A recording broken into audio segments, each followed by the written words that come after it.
Hey, what's going on, everybody? Welcome to Flav Orellana's MMA show. I'm your host, Flav Orellana. So you read the title, Khabib retires. Now what? That is the question. Now what? Because the lightweight division is actually one of the better divisions in the UFC, if not the best division in the UFC. So what happens now? Khabib Nurmagomedov had an amazing performance. His final performance, it caught everybody by surprise. We were all thinking that 30-0 and that was going to be it, but he stopped at 29 and he retires. Retires at 29 after the passing of his father back in June or July. His mother didn't want him to fight, but he promised his mother that it was going to be his final fight. And guys, I'm going to say that I think he doesn't come back. I think Khabib is a man of principle. He's a man of his word. And I don't see him coming back at all and lying to his mom saying that was going to be his final fight and then come back, maybe like 2 years later, to fight another. He's one of those few fighters that doesn't really care about the money. He loves the sport. And his legacy matters the most.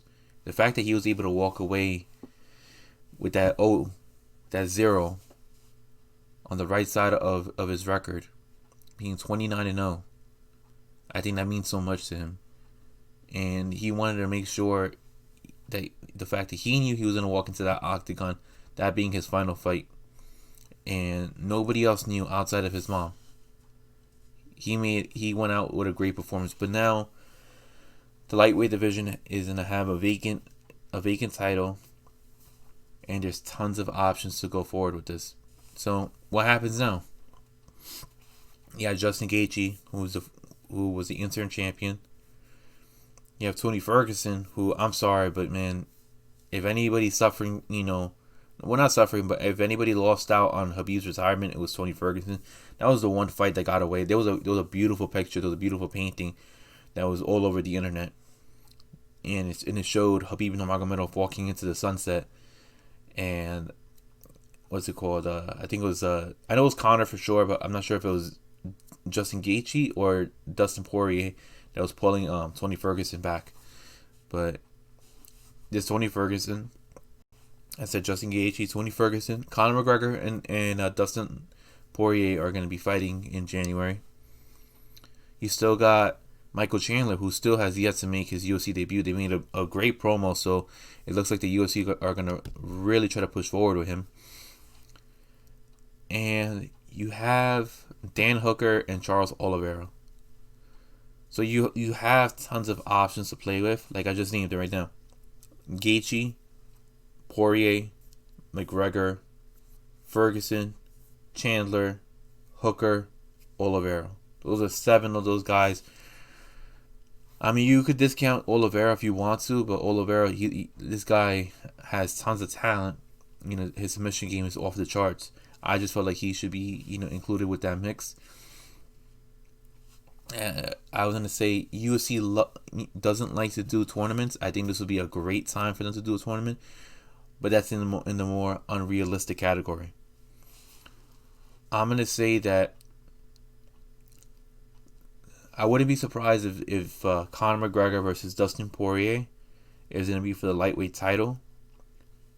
But the only caveat about that is that Conor McGregor is not the type of fighter like he used to be in his career that'll fight multiple times. So I don't know if the UFC is going to want to follow through on having him possibly winning a title.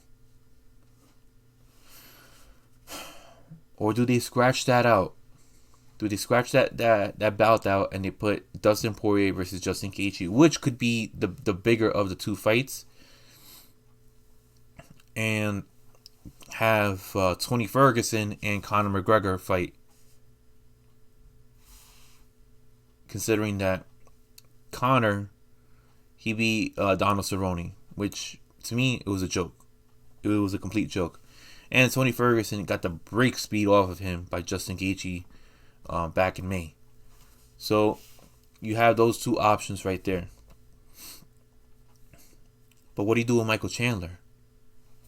Do you have him face a Dan Hooker? Do you have him face the Charles Oliveira? I don't think he will face the Charles Oliveira.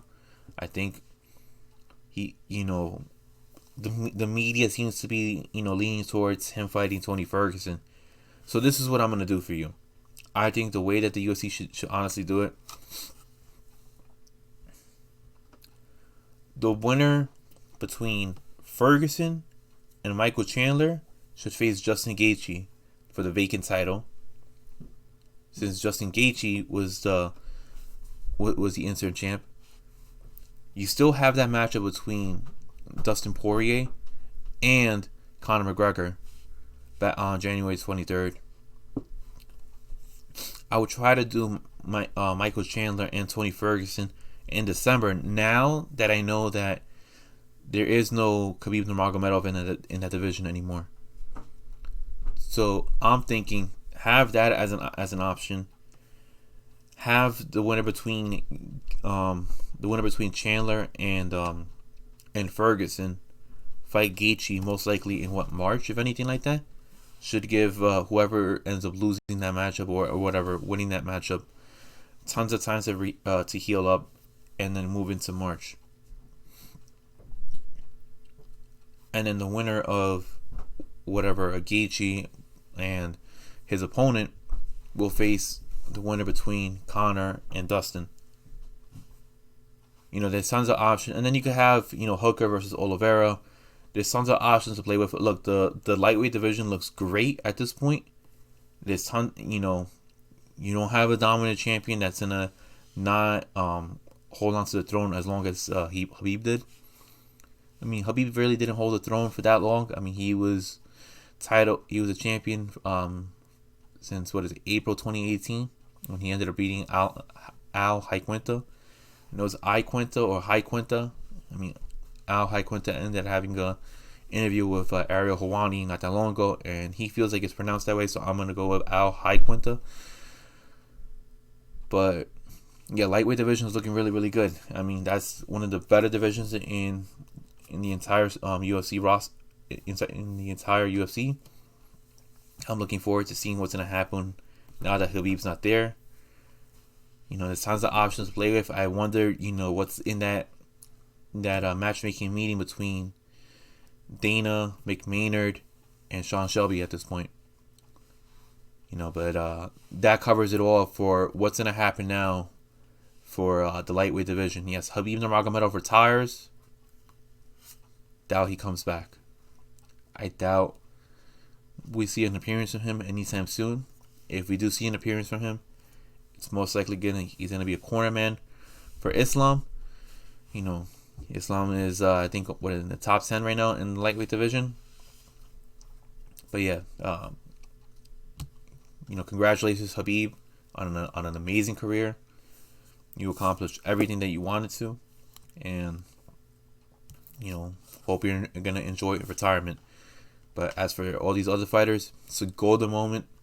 You gotta grab it by the neck, and let's see what happens. But please, we gotta at least have one of these guys fight in that December card, because time is coming, and if the UFC already put a promo out for Michael Chandler, considering he's never stepped foot in the UFC octagon, we gotta have it in December. Make it Tony versus Michael Chandler, December, UFC 256. Let's do this. Peace, guys.